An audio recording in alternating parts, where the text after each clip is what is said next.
Would you dare to raise a child cursed by an entire village, a baby found in a basket on a stormy night, with only a silver pendant engraved with a strange crest? Here's the truth few know. That child was the son of a powerful man who abandoned him at birth for the sake of reputation. And the poorest woman in the village, a grieving widow named Amara, risked everything to take him in and raise him as her own. This is no fiction. It's based on testimonies from a real village council and a midwife who witnessed everything the night that baby was left behind. In the next 3 minutes, you'll discover why motherhood doesn't require blood, how an abandoned boy became a beacon of kindness for an entire village, and the unforgettable lesson of forgiveness, courage, and redemption.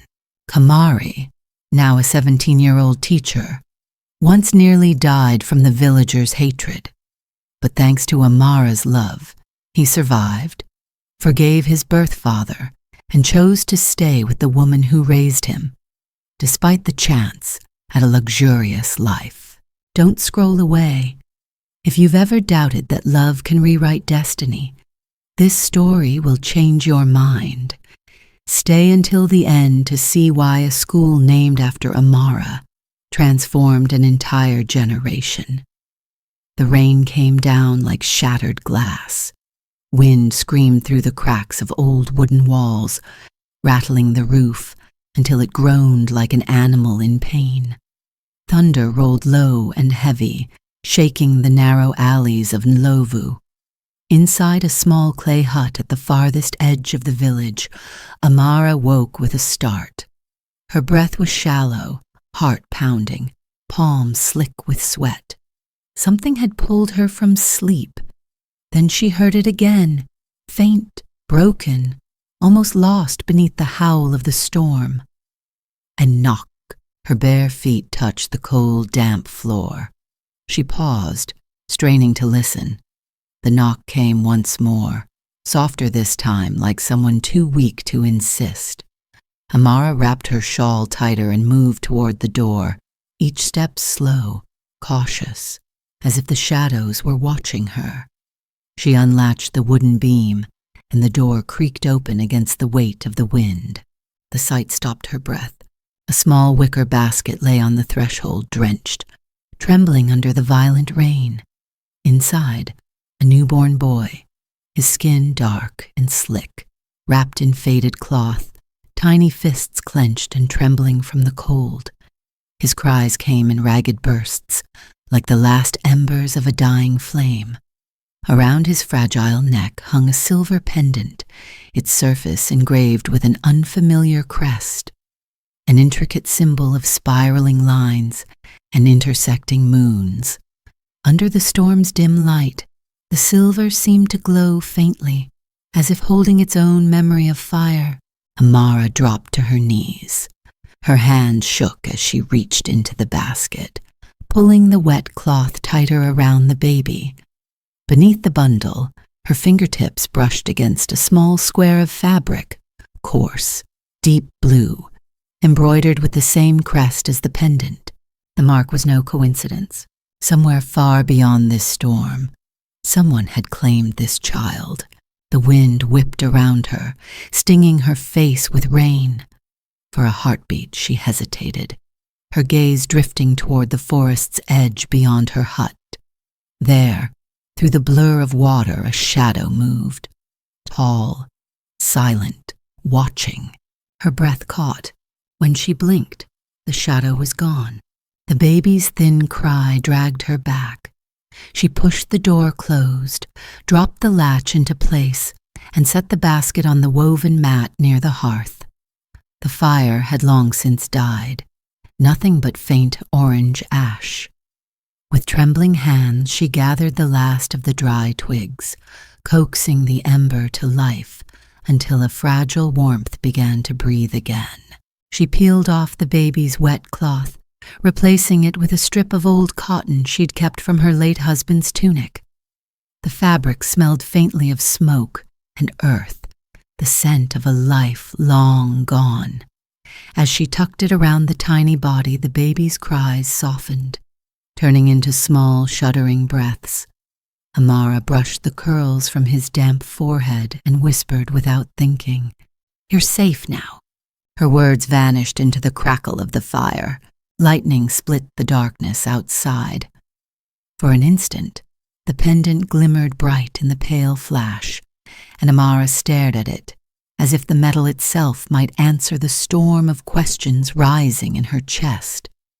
Who would abandon a child yet leave behind something so precious? Who bore this crest, so carefully engraved, so unfamiliar in their village where everything was carved by hand and marked by history? The wind moaned low across the thatched roof, carrying the smell of wet earth and distant riverbanks. Somewhere in the forest, an owl called once and fell silent. Amara set the pendant gently on the wooden ledge above the door, high enough for no curious hand to reach, as if by placing it there she had made an unspoken vow. She would guard him. Whatever he carried in his blood, whatever ghosts lived inside his name, they would have to pass through her first. Hours slipped by. The storm eased but never fully stopped. Amara sat near the fire with the baby cradled against her chest, rocking slowly, her shawl drawn over them both. The heat of the flames clung to her skin, but her bones still shivered. Every few moments she thought she heard movement outside, the crunch of wet grass, the brush of leaves against wood. But when she glanced at the window, there was only rain tracing restless paths down the clay wall. She did not sleep. At some point before dawn, the child stirred. His small lips parted soundlessly, and his fingers reached up, clutching nothing but air. Amara lowered her head until her cheek brushed his crown, breathing in the faint, milky scent of newborn skin. She remembered another cry, many years ago, carried away by time and regret, and for a fleeting moment, she could not tell if her arms trembled from cold or memory. The pendant above the door caught the first pale threads of morning light, throwing a thin reflection against the wall. The engraving glimmered faintly, like an open eye. Amara drew in a slow breath. She pressed her lips to the baby's damp forehead, tasting salt and storm, and whispered as though confessing to herself, "If no one claims you, I will." The word sank heavy into the silence, settling in her chest like the weight of a promise that could never be taken back. Outside, the wind shifted. Somewhere beyond the thin trees, far where the mist rolled thick along the river's edge, a figure stepped back into shadow, unseen, leaving only the faintest imprint on the wet earth. Morning arrived muted and gray, but inside the hut, the fire burned steady and low. The baby slept, the rise and fall of his small chest barely disturbing the folds of fabric. Amara sat upright, her back straight, despite the exhaustion pulling at her, her gaze fixed on the pendant where it hung above the door. In its delicate etching lay an answer she could not yet name, and beyond the hills, hidden behind the storm-washed silence, there were those who had not yet given up their claim. Under the faded sky of an early dry season, the air over Ndlovu hung heavy and restless. The heat clung to every wall, every branch, every inch of skin. But inside Amara's hut, the weight pressing down was colder than the earth itself. Kamari's body burned under her trembling hands. His skin was slick with sweat, yet his small frame shivered as though trapped in frost. The boy's lips parted in broken murmurs, eyes fluttering without seeing, calling words that dissolved into breathless fragments. Amara dipped the rag into a clay bowl of cool water and wrung it out with shaking fingers, laying it gently across his forehead. The fire in his body did not yield. She pressed her palm to his chest, feeling the frantic flutter beneath his ribs. 10 years had passed since the storm that brought him to her door, and yet the memory of that night rose in her mind, as if it were still pounding at her walls now. The silver pendant, the wet cloth, the shadow beyond the trees. She had promised him safety, and now she was watching him drift into darkness she could not pull him from. She grabbed her shawl, slipping on her sandals with hurried hands, and ran into the night. The dusty wind caught her breath as she stumbled from hut to hut, knocking at doors, pleading for help. "Please," she whispered hoarsely to the elder woman who answered one door. "He's burning. He won't wake." But the woman's face, creased with lines of worry, hardened into something cold. "A fever like that," she said, almost under her breath, "is not ours to heal."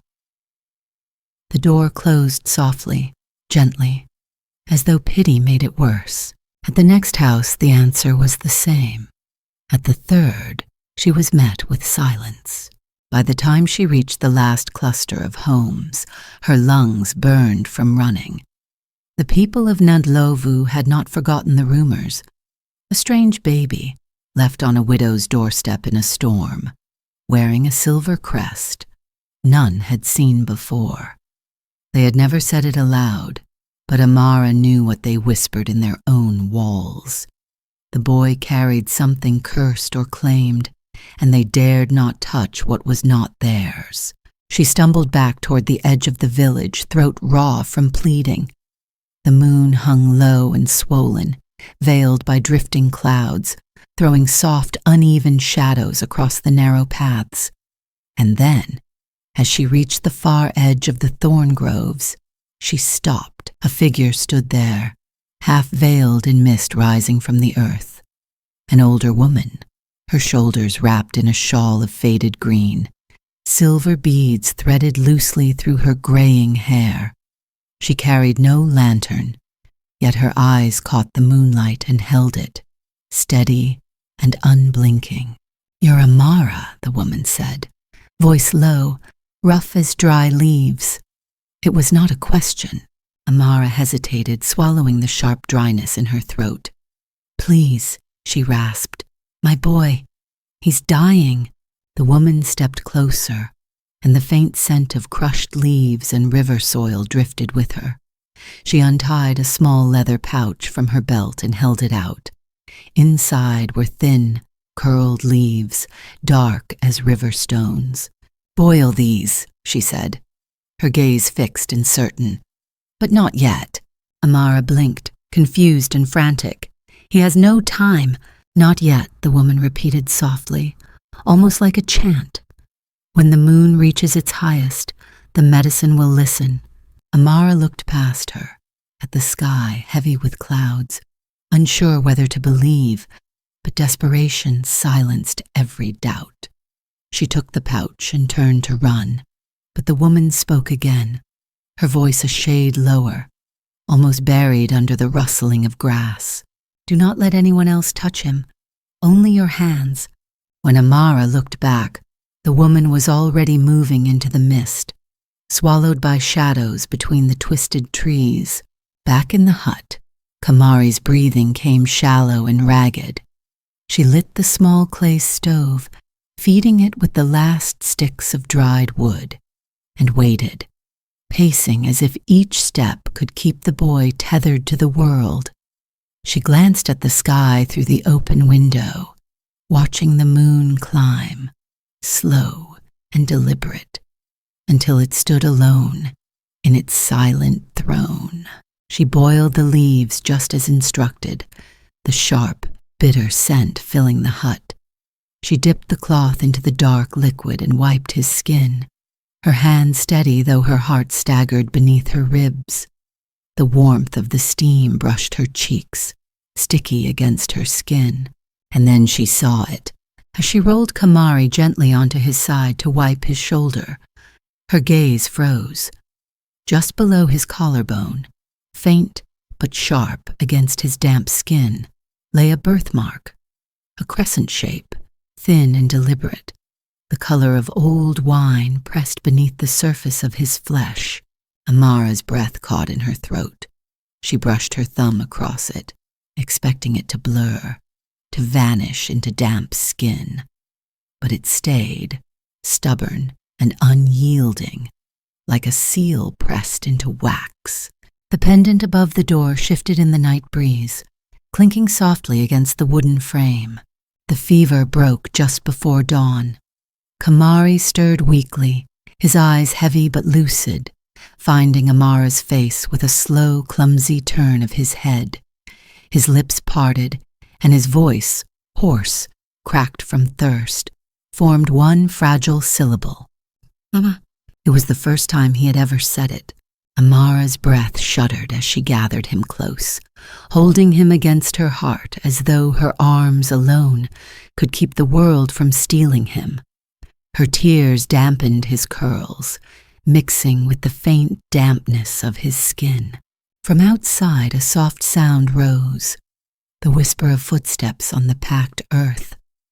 Amara froze, straining to listen, but when she looked through the window, the path was empty, the shadows undisturbed. Later, as the boy slept deeply for the first time in days, Amara slipped outside into the thinning fog. The village lay silent in the dim light, its roofs and fences dripping from the cool breath of dawn. She opened the small leather pouch, inhaling its scent, bitter and earthy, unlike anything she had seen grown nearby. A voice broke the silence behind her. "She knows you now," the old woman said. Amara turned. The figure from the mist stood beneath the gnarled fig tree, her shawl catching the pale light. "Who are you?" Amara asked, her voice low but firm. The woman's gaze settled on the hut, on the pendant glimmering faintly above its doorway. "I was there," she murmured, "the night he came into this world." Amara's breath stilled in her chest, words caught in the weight of meaning she could not yet name. The woman, Zanella, though Amara did not know the name yet, stepped forward just enough that her shadow met Amara's on the earth. "When the moon reaches its highest," she said softly, "truth rises with it.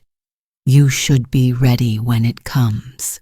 Before Amara could ask, before she could press for more, Zanelli walked past her, slow and deliberate, fading into the waking village, as though she belonged to both shadow and light. Inside the hut, Kamari shifted, his hand brushing unconsciously toward the space above his heart, toward the faint crescent mark hidden beneath his skin. The pendant swayed against the wood. Outside, the rising wind carried a smell of distant rain. Far beyond the fields, somewhere unseen, the old crest engraved in silver waited to be spoken aloud. The drum started before dawn, low and steady, rolling through the hills like a heartbeat. By the time the sun climbed over the ridges, the whole village of Ndlovu was alive with sound and color. Strings of dried marigolds swayed between huts, smoke curled from cooking fires, and the air was thick with the smell of roasted maize and fermented sorghum. It was the day of the harvest ceremony, when the living thanked the ancestors for rain, grain, and survival. But Kamari barely noticed the noise. At 10 years old, his body was restless, his hands never still, but his mind was elsewhere, somewhere far from the dancing and the chants. He sat cross-legged near the fire pit, whittling a strip of wood into something shapeless, his thoughts caught on the faint crescent mark hidden beneath his shoulder and the pendant that always hung above their door. Amara was busy with the other women, laying woven baskets of millet near the gathering circle. Every so often, she looked up to find Kamari across the clearing, her gaze softening for an instant before hardening again, as though bracing herself for something unnamed. By midday, the crowd gathered under the tall acacia tree at the center of the village, where the dancers stomped barefoot into the dust, and the drum beats rose sharp and insistent. Children wove between the adults, laughing, chasing each other in loose spirals of heat and light. That was when Amara first noticed the stranger. He stood at the edge of the gathering, dressed in a cream linen shirt, tucked into trousers far too fine for Ndlovu, his shoes polished, his posture steady and deliberate. The sun caught on the edge of his cufflink, flashing silver. At first, he blended with the shade of the tree, his presence quiet but certain, until he stepped forward into the light. His gaze swept the circle once, slow and searching, and then stopped, locked on a boy crouched near the fire pit. Kamari felt it before he saw it. That strange weight, like being pulled by an invisible thread. He looked up, meeting the man's eyes across the dust and the noise. For a moment, the world narrowed into that single line of sight. The man's breath caught sharply.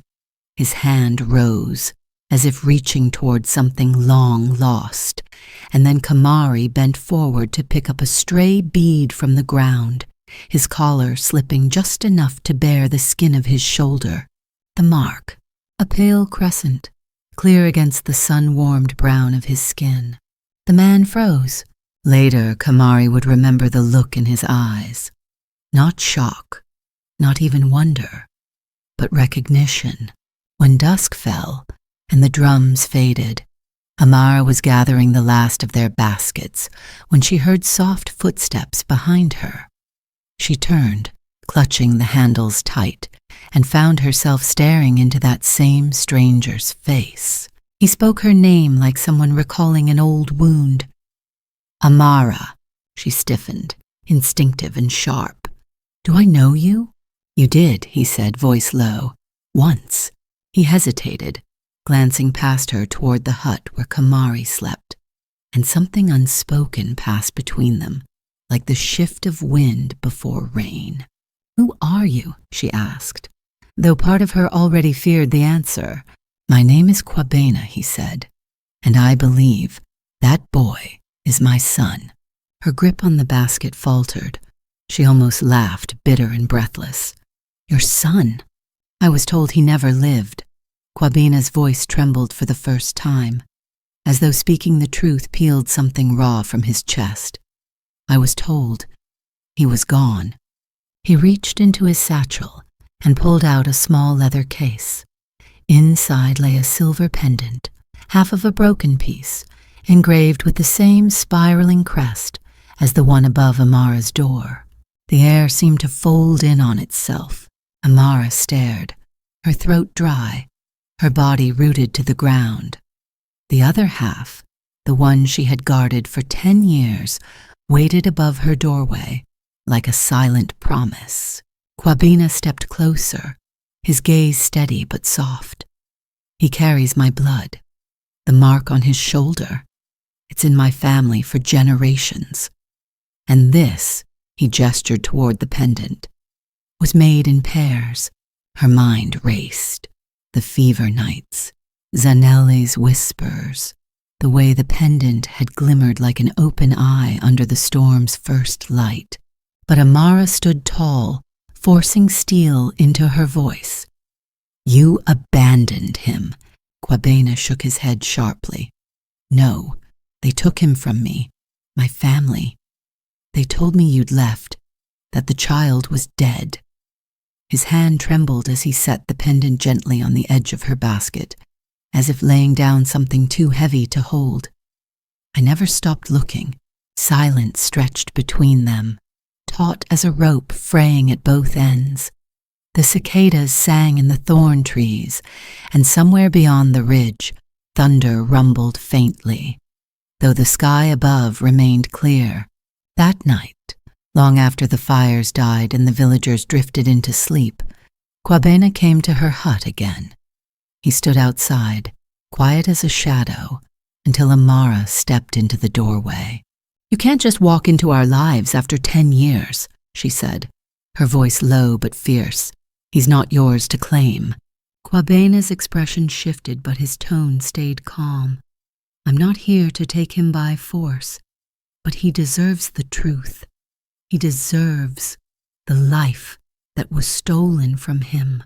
He opened his leather folder, laying out documents under the faint glow of a lantern. There were property deeds, photographs, and official letters stamped with seals she had never seen.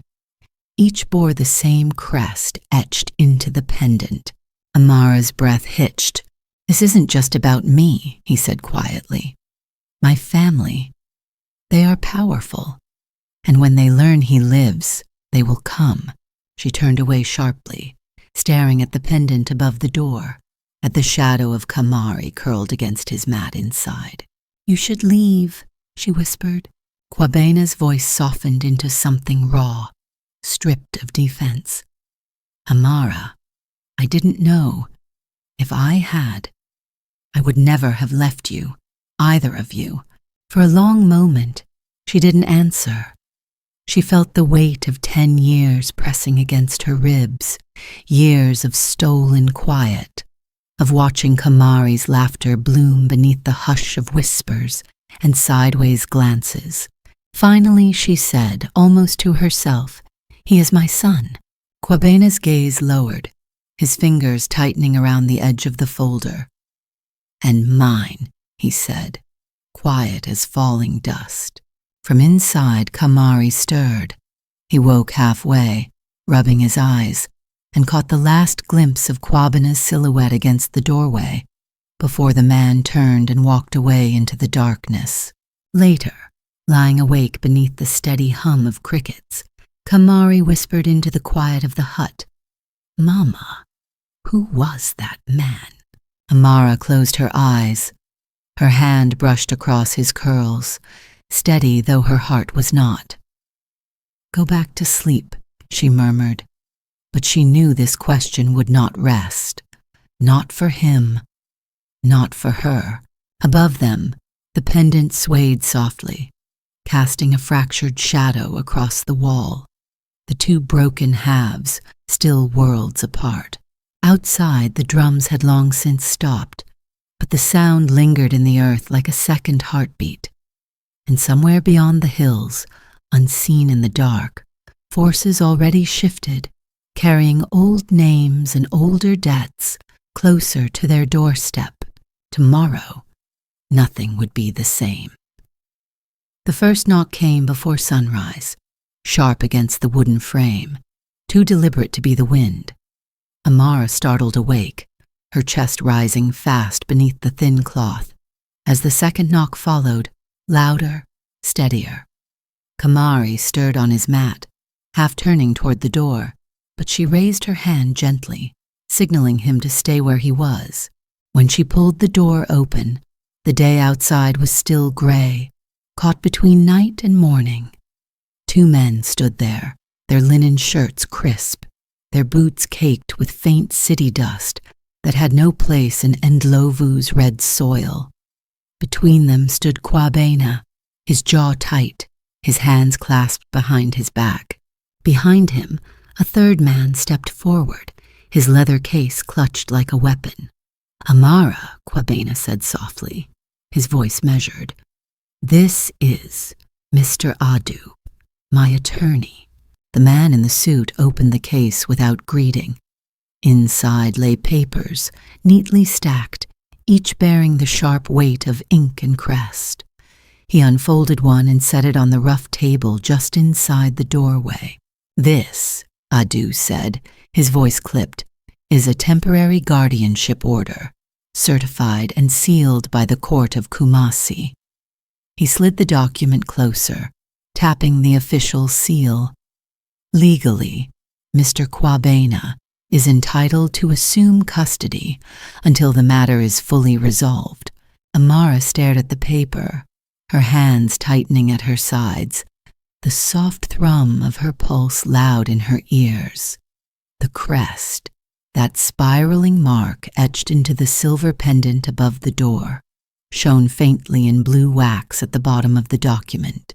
Kamari stood now, silent, his bare feet brushing against the packed clay floor. He was watching the lawyer, his gaze darting between the folded papers and the pendant swaying faintly from the beam.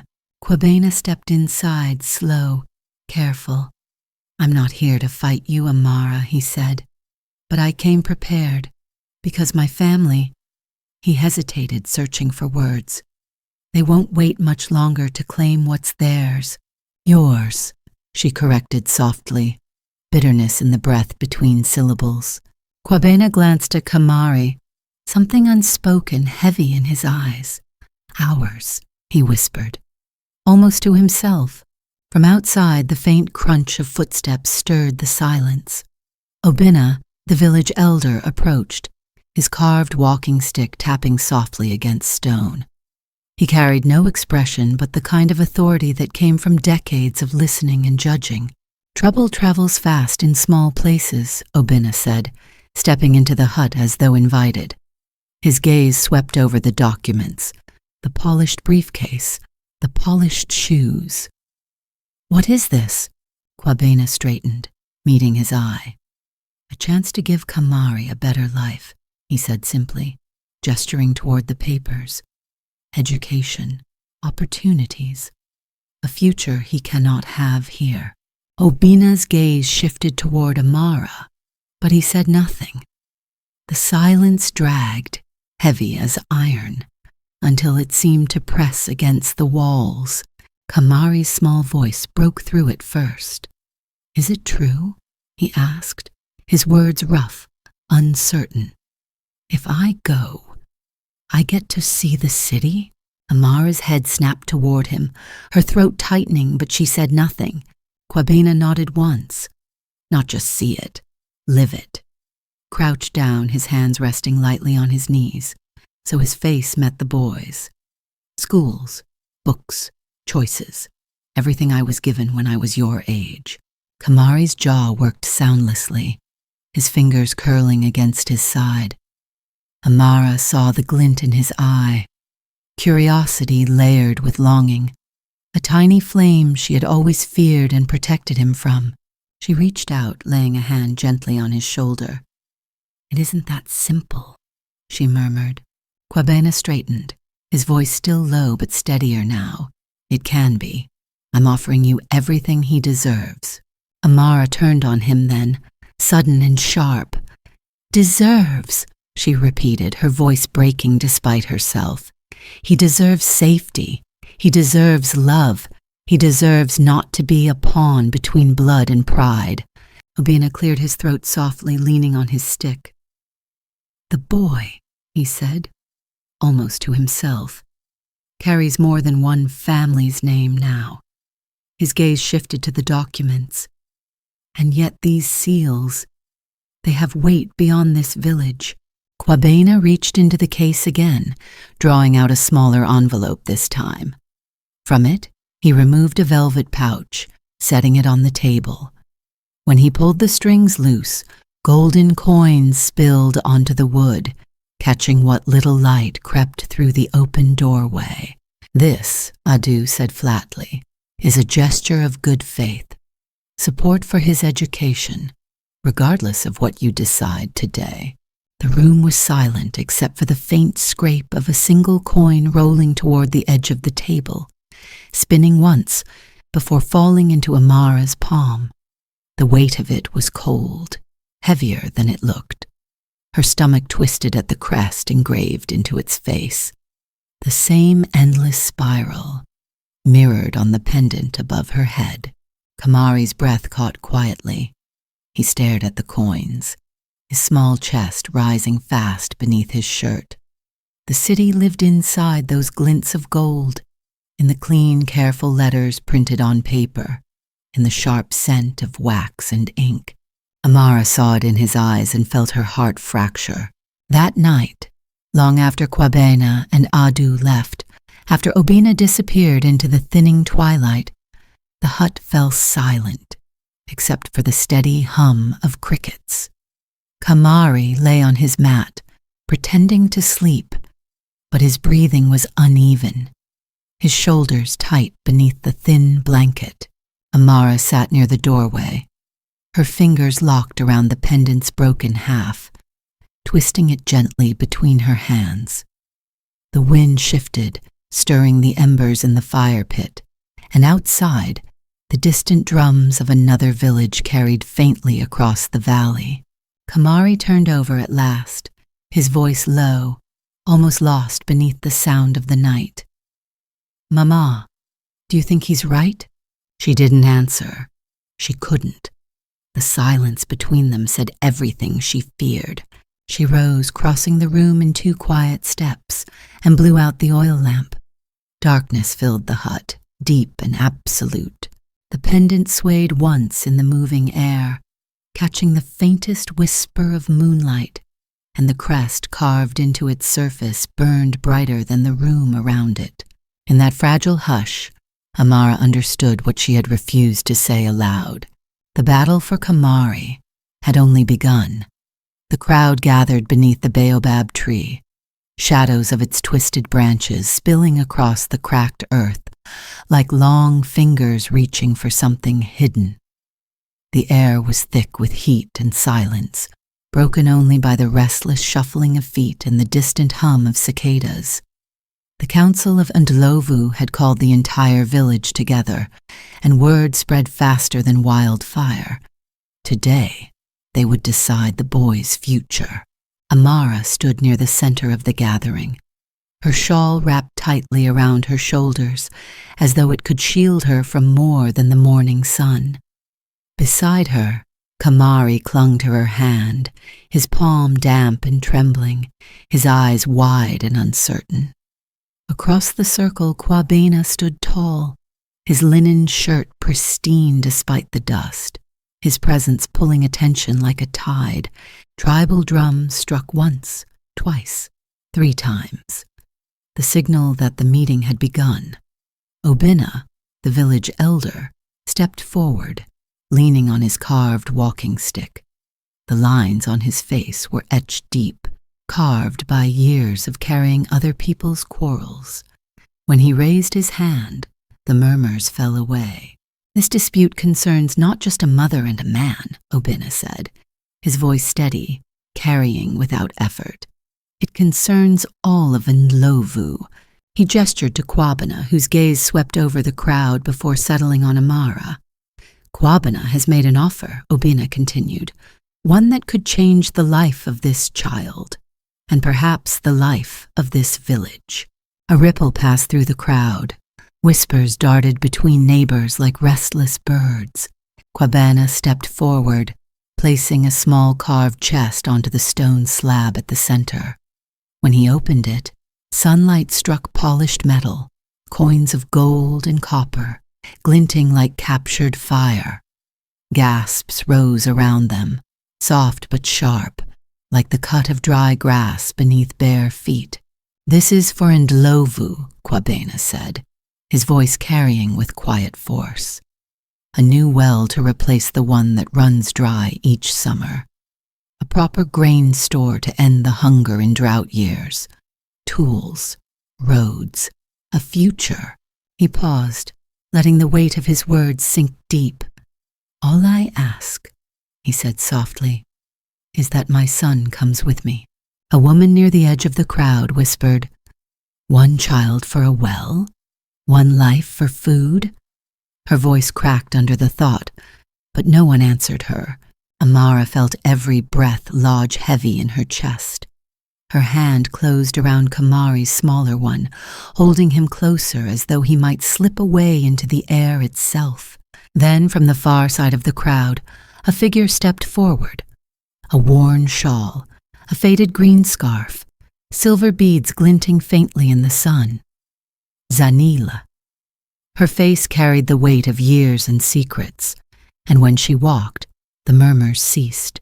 She stopped before the stone slab, setting something small in its center, a broken piece of silver, jagged, delicate, etched with a crest identical to the one above Amara's doorway. Gasps spread again, this time louder, charged with meaning. Zanel's voice was low but steady. "I was there," she said. each word falling with the certainty of stone. The night he came into this world. The crowd leaned forward, drawn by the gravity in her tone. Amara felt her breath freeze, her fingers tightening on Kamari's shoulder. Zanella turned to face the people, her gaze passing over them like a shadow. The child's mother. She died giving him life. I cut the cord myself. Her hands trembled slightly as she spoke, but her voice never broke. Before the body grew cold, men came in the storm, faces hidden beneath hoods. They took the child, took him from his mother's arms. She paused, closing her eyes briefly as if seeing it all again. I fought them, she whispered, but I was no match. The silence that followed seemed to stretch forever. Finally, she turned toward Kwabena, holding up the broken pendant between her fingers. This, she said, fell from the blanket that night. I've kept it all these years. She walked to Amara, placing the fragment gently in her hand. Yours matches it. Together, they tell the truth. Kwabena stepped forward, slowly, deliberately, drawing the other half from his pocket. Before the watching eyes of the entire village, he brought the two pieces together. They locked perfectly. The spiral of moons and rivers restored in flawless symmetry. Kamari stared at the pendant, his breath shallow, his throat dry. For the first time, the truth was laid bare, stripped of rumor and doubt. The boy looked up, his voice breaking as he spoke. "Mama?" Amara's chest ached, but she did not look away. "I am your mother," she said, her voice soft but unshaken. "That will never change." But the boy's gaze flickered between her and Kwabena, drawn to the pendant, to the wealth, to the possibilities that had been dangled before him like fruit, just beyond reach. "Mama," he whispered again, louder this time, tears brimming in his eyes. "You're my mother, but he's my father." The weight of the word settled heavy on the earth between them, louder than the drums, deeper than the wind. A boy's voice rose sharp and desperate. "I choose Mama!" Gasps rippled through the crowd, but Kamari's voice faltered as he glanced at the pendant in Kwabena's hands, at the golden coins that promised roads and wells and schools. His fists clenched, his jaw tight, his breath shaking. Kwabena knelt slowly, leveling his gaze with Kamari's. "I never meant to lose you," he said, his voice breaking for the first time. "I would give my life to undo it. But you are not a choice to be made between us. You are both our blood and our heart." Kamari blinked rapidly, his tears falling hot onto the dust. The silence grew restless. Among the crowd, voices began to stir again, some whispering of the coins, of the well, of the road.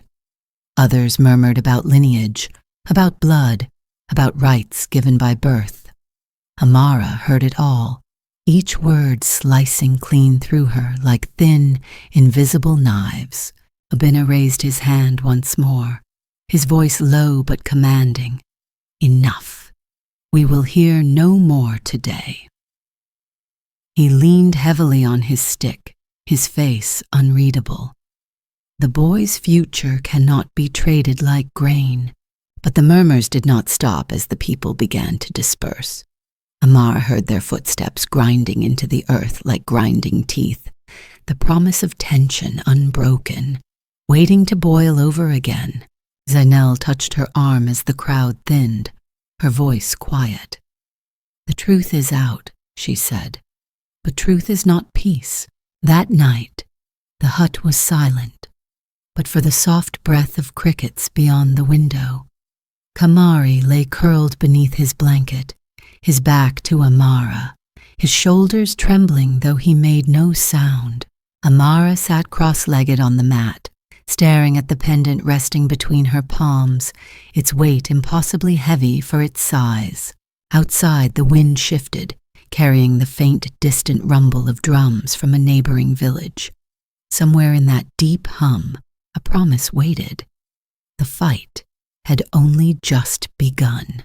Amara closed her hand around the pendant, pressing it hard into her skin, as though to anchor herself against the storm already building beyond their walls.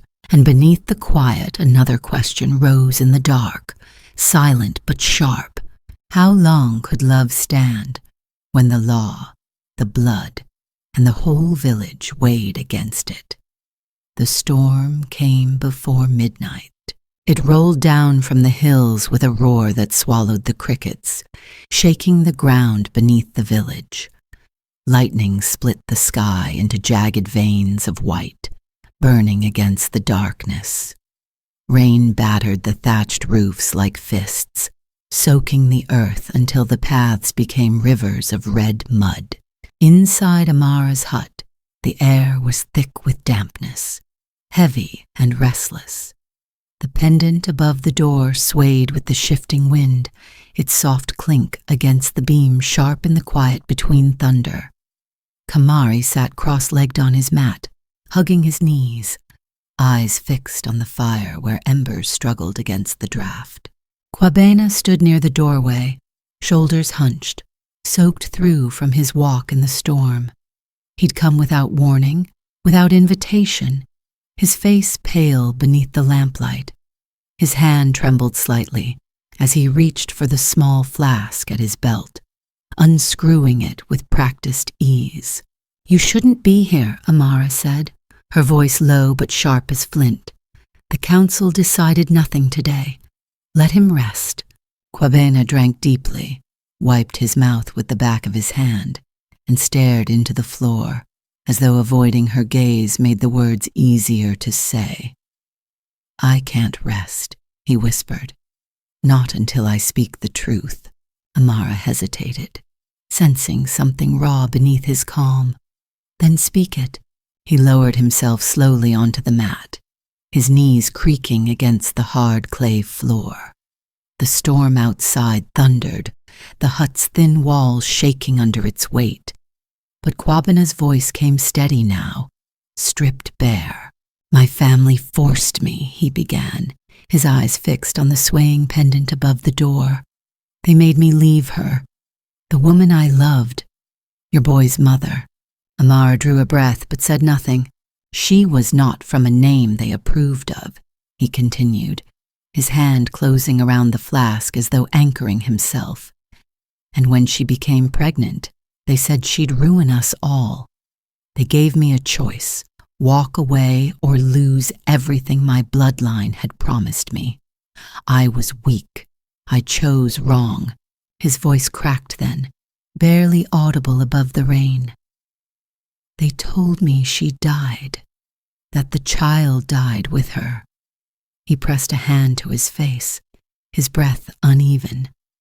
"I buried them in my mind to survive, Amara, and when I finally learned the truth, it was too late." The embers shifted, throwing fractured light across the walls, and Kamari lifted his head slowly, his small voice breaking the hush. "You left us." Kwabena turned, meeting his son's gaze for the first time without pretense or pride. "I didn't leave you," he said softly, shaking his head. "I let them take you, and for that I will carry shame until my last breath." From the corner of the room, a figure stepped forward, Zanele, silent until now, her shadow stretching long in the fire's glow. "It was his family," she said, her tone even, her words deliberate. "I saw them that night. Their crest was on the carriage that came through the rain." The storm outside surged, as if drawn to her words. Kamari glanced between them, his chest rising and falling too quickly. He stood abruptly, stepping closer to the pendant above the door. His small fingers brushed against its edge, tracing the spiral carved into silver, his breath shaking as though trying to hold something too vast inside. Kwabena reached into his satchel and drew out the other half of the pendant. Without speaking, he placed it on the floor between them, its broken edge facing the piece above the door. Amara crossed the room in 2 steps, unhooking her half and setting it beside his. The pieces met without resistance, clicking softly into place as if they had waited years for this moment. The spiral was whole again, the crescent moons aligned perfectly under the flicker of firelight. Zanelle stepped closer, her voice quieter now, almost reverent. "No more doubt," she said. "This boy is the blood of both." Kamari stared at the pendant as though it might answer the questions twisting inside him. But the silence offered no comfort. He stepped back, his small shoulders drawn tight, his eyes darting between Amara and Kwabena. "If that's true," he whispered, "then why? Why did no one want me?" The words hit harder than thunder, shaking the air between them. Amara knelt quickly, pulling him into her arms, her cheek against his damp curls. "I wanted you," she breathed fiercely, each syllable cutting through the storm. "From the moment they left you on my doorstep, I wanted you." Kwabena's jaw trembled, but he did not interrupt. His silence carried its own weight, his shame laid bare in the shadows clinging to his face. Rain hammered harder against the roof, leaking through cracks to fall in slow, cold drops across the clay. The wind howled, bending the trees beyond the hut until their branches scratched against the walls like restless hands. Then, softly at first, came the sound of footsteps outside. Zanelle's head turned sharply, her eyes narrowing as though she recognized the rhythm. Through the narrow slit of the window, a figure shifted in the darkness, still, watching. Another flash of lightning lit the clearing, but by the time their vision cleared, the shadow was gone. Kwabena stiffened. "They're here," he said under his breath, his voice tight. Amara frowned. "Who?" "My family," he answered, his tone clipped. "They've been watching since the council." For a long moment no one spoke. The storm's roar filled the silence, every gust of wind carrying the promise of something breaking. Kwabena drew a ragged breath, turning toward Amara. "Let me make this right," he said, his voice rough. "I can give him safety, protection. Whatever power I still have, it's his." Kamari stepped forward, his fists clenched at his sides. "I don't want power," he said, his voice rising higher than he meant it to. "I want to stay here, with her." Amara closed her eyes, pressing her forehead to his, holding him tighter, as though her grip alone could anchor him to this place. Kwabena's shoulders dropped, the fight draining from him as though the storm had pulled it straight from his lungs. He reached for the pendant on the floor, his fingers brushing its cold surface, and whispered, "I'll wait for him to decide." Lightning split the sky again, illuminating the inside of the hut, painting their faces in brief, sharp flashes of white. The pendant gleamed in his hand, restored but heavy, its spiral catching the light like a memory returning to life. Kamari stepped back into the shadows, his breathing uneven, his gaze lost somewhere beyond the walls. The fire popped softly, sparks vanishing into the damp air, and he whispered to no one in particular, "How do you choose between blood and love?" No one answered. The storm raged on, soaking the earth, filling the air with the raw scent of rain and crushed leaves. Somewhere in the distance, another drumbeat rose beneath the thunder, deep, slow, and steady, like a warning carried on the wind. Kamari turned toward the window, his reflection caught faintly in the thin pane of light from the fire. For the first time, his small shoulders seemed heavier, as though he carried more than himself now. And though the night was endless, dawn would come, and with it, a choice. The drums came before the dawn. Their rhythm was slow and deliberate, vibrating through the packed earth like a distant heartbeat. The entire village of Ndlovu was gathering once again, beneath the wide-armed baobab tree, summoned by the council. The thick, electric tension hummed in the air, heavier than the early morning heat. The storm from the night before had passed, but its shadow lingered in the dampness clinging to the ground, in the restless glances passed between neighbors. Amara walked slowly, one hand on Kamari's shoulder, feeling the stiffness beneath his thin shirt. His eyes were downcast, fixed on the dirt path, each step dragging a little, as if the earth itself resisted his movement. Behind them, Kwabena followed in silence, his expression unreadable beneath the glow of the rising sun. The pendant lay hidden in Amara's palm, its two halves joined once more, heavier than ever. By the time they reached the clearing, nearly everyone had gathered. Elders, mothers, children, men leaning on staffs and tools. Voices murmured in a low, uncertain hum, carrying questions no one dared speak too loudly. At the front stood Obina, his carved stick planted firmly in the soil, his weathered face solemn beneath the carved patterns of ancestral paint drawn across his brow for counsel. When Obina lifted his hand, the restless noise faded into silence. "Today," he began, his voice carrying steady and deep, "we settle what the storm has unearthed. Blood calls to blood, but love claims its own. We must decide who carries the boy, and what burden his name will bring upon Ndlovu." Kwabena stepped forward, his linen shirt clean despite the damp earth beneath his boots, his gaze locked on the circle of elders. Behind him, Adu, his lawyer from Kumasi, placed a small stack of folded papers on the stone slab at the center, the sharp scent of wax and ink mingling with the damp air.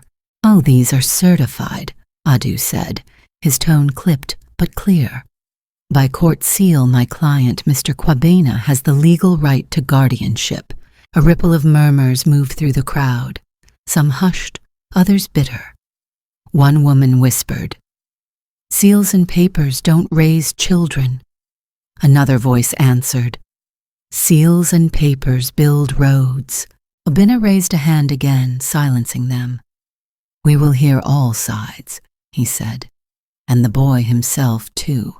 Amara stepped forward slowly, each breath deliberate, steadying the weight in her chest. "For 10 years," she said, her voice soft but carrying, "I have raised him, fed him, watched him fall and rise and laugh." Her gaze swept the gathered faces, locking on no one but seeing everyone. "A name does not make a parent. Love does." She reached for Kamari's hand, holding it tight, and for a moment the boy clung back instinctively before his fingers twitched, as if wanting to slip free. Kwabena's jaw tightened, but he did not interrupt her. Instead, he crouched slightly, his voice lower, more measured when he spoke. "I never chose to leave," he said, speaking more to the village than to Amara. "My family took that choice from me, but the truth cannot be undone. I am his father, by blood, by name, by history older than this place. He deserves what I can give him: safety, education, a future beyond this dust." The council shifted, unease moving like a tide across the crowd, and then, without prompting, Kamari stepped forward. His small voice, rough and uncertain, carried strangely far. I know what you both want," he began, his hands curling into fists at his sides. "I know what he has," his chin jerked slightly toward Kwabena. "And I know what she gave me." His voice cracked. "I want them both." A hush fell. so thick it seemed even the cicadas outside the clearing held their breath. Adu stepped forward sharply, his voice taut. "That is not possible. Guardianship cannot be divided." Kwabena turned, holding up a hand, silencing him without a word. His expression shifted, tension giving way to something softer, quieter, almost vulnerable. "If that is what you want, Kamari," he said slowly, "then I will give it to you." Gasps broke through the crowd. Even Amara stared at him, disbelief flashing in her eyes. Kwabena lifted his gaze to Obinna and the elders. "I withdraw my petition for full custody." His voice was steady, resolute. "Let him remain here, under her care, until he is grown. When he is ready, he will choose his path. Not me, not you, not the courts." The silence that followed was stunned, broken only by the wind stirring the dust at their feet. Obinna regarded him for a long moment, his face unreadable, before nodding slowly. "Then so it will be," he said, his voice carrying finality. But not everyone accepted so easily. A wave of murmurs rose, angrier this time. A man near the back called out, "And what of the well, the grain store, the road?" Another added sharply, "You promised us more than words, Kwabena." Kwabena turned toward them, his shoulders square, his voice firm but calm. "I will keep my promise to Ndlovu," he said. "The well, the roads, the storehouse, all of it, as I vowed. But I take no child as payment."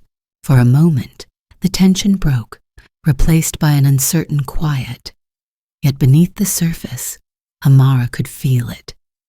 The shift in how the villagers looked at her, at Kamari, at the coins in Kwabena's chest.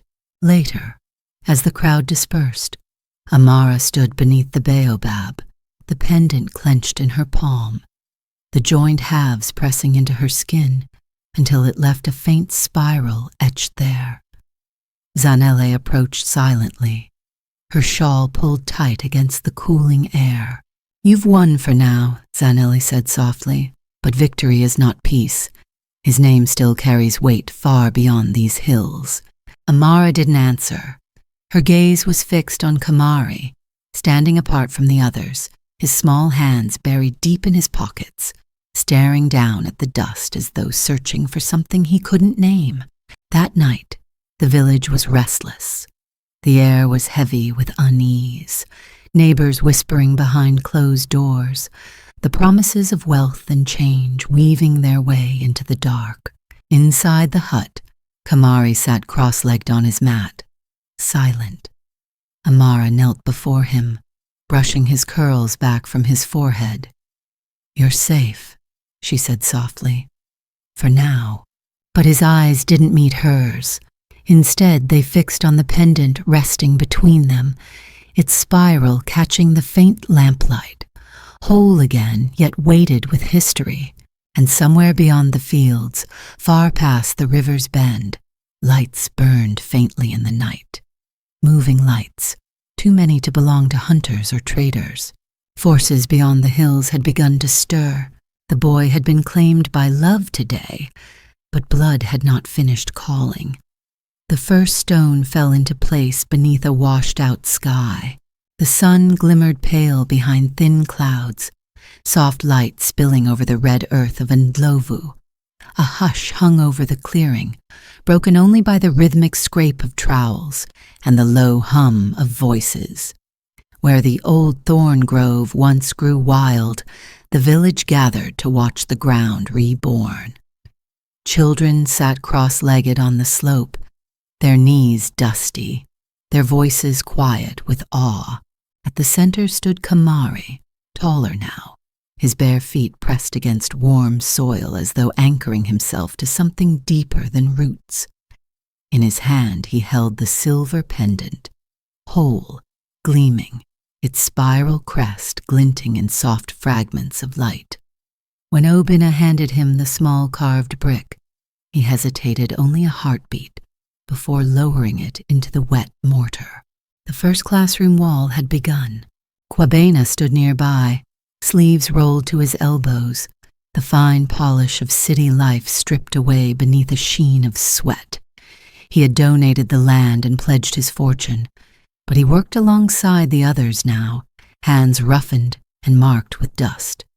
Beside him, Amara knelt by a row of stacked bricks, her shawl tied back, her steady rhythm blending into the quiet music of labor.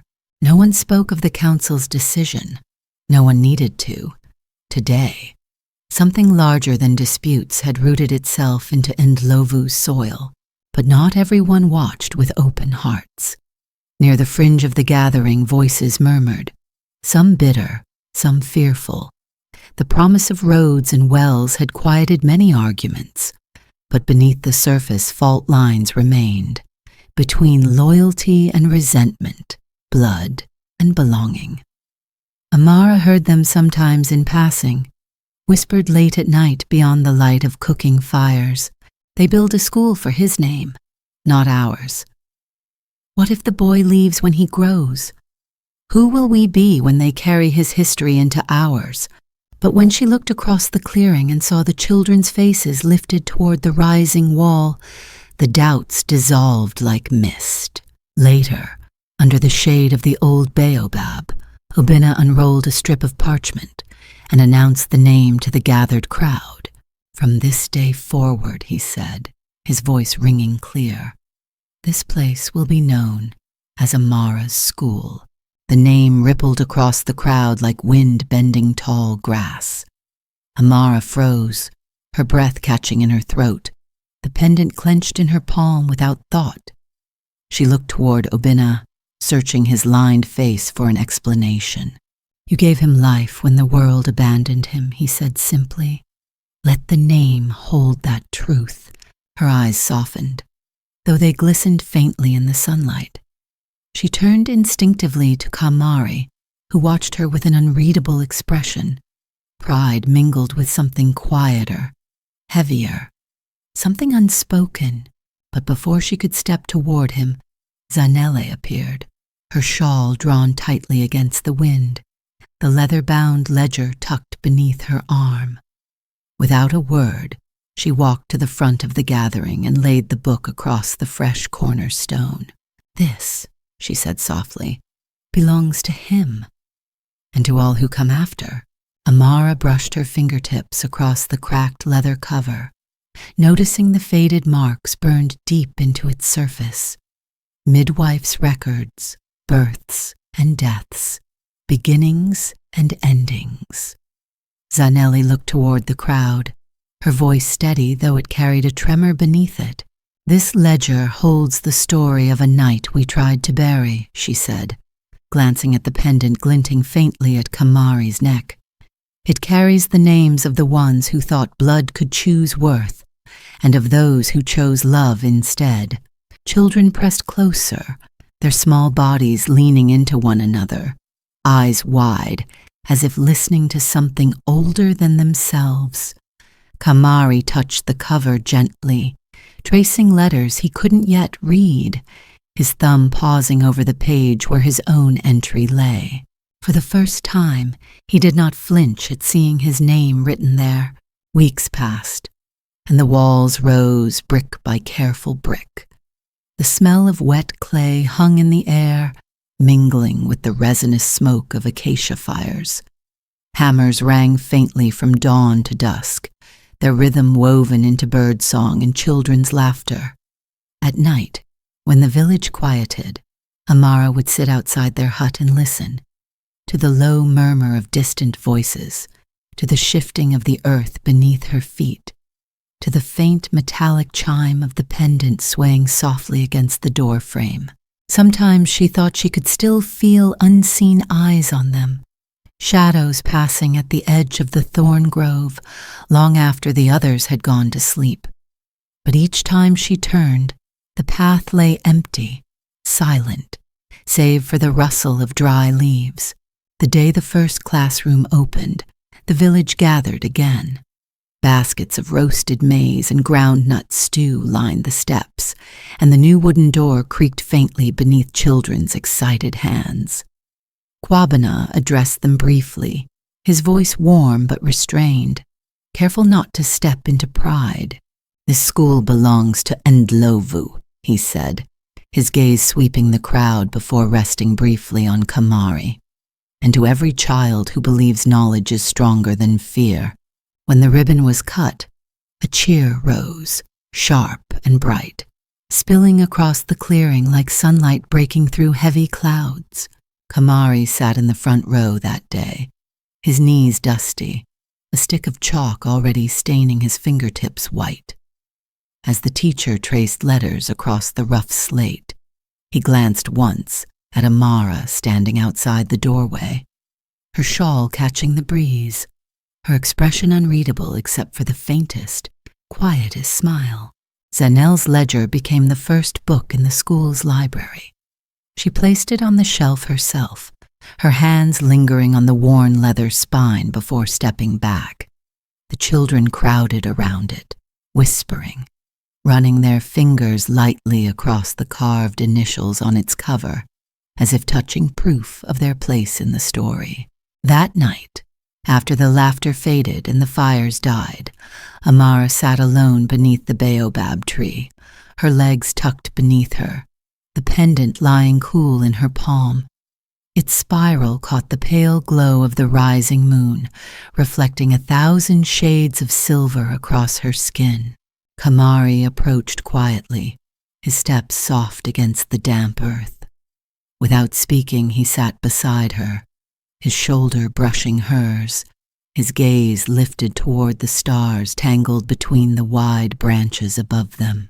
After a long silence, his voice came low, almost tentative. "Mama," he said, "do you think they'll still call it that?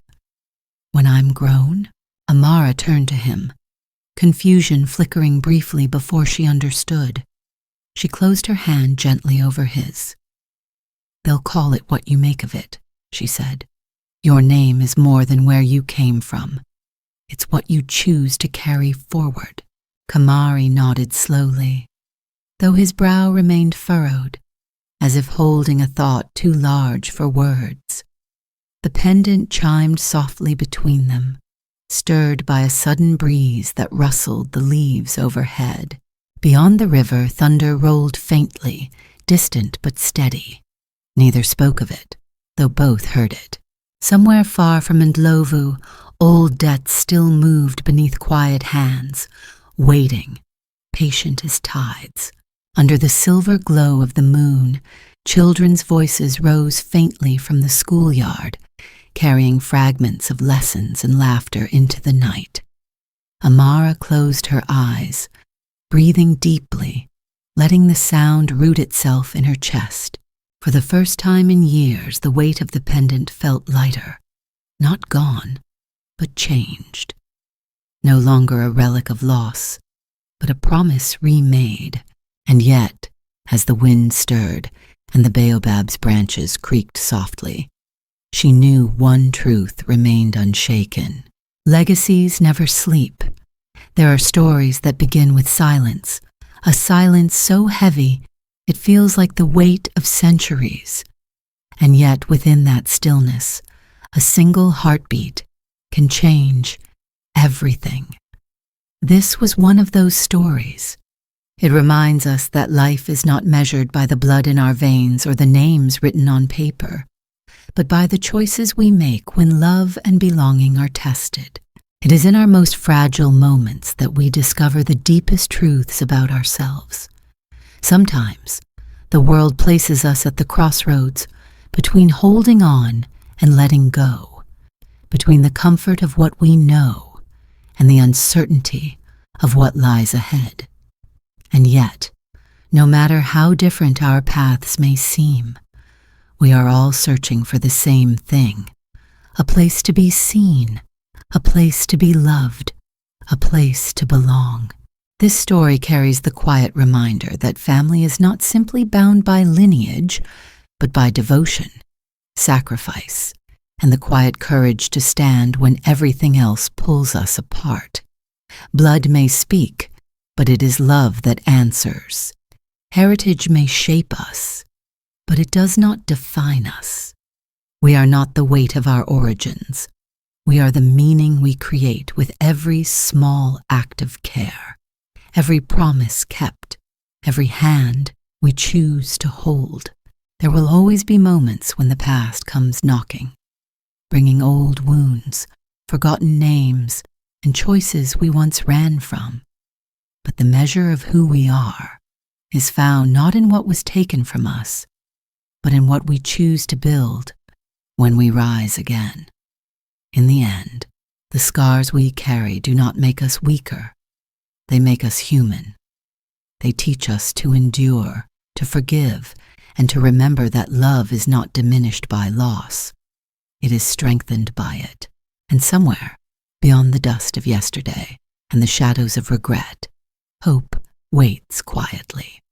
It waits in the voices of children learning their first words. It waits in the hands that plant seeds they may never see bloom. It waits in the simple, powerful truth that no storm, no silence, no distance can erase the bonds we create when we choose to care for one another. This story may have reached its final page, but its meaning continues in all of us, in every act of compassion, in every moment we choose understanding over judgment, and in every bridge we build between hearts. If this journey touched you, even in the smallest way, take a moment to share your thoughts below. Let us know how this story made you feel, what it awakened in you, and what it reminded you to cherish. And if you'd like to walk with us through more stories that explore the fragile strength of the human spirit, we invite you to subscribe and stay connected. Together, we can keep these voices alive, one story at a time.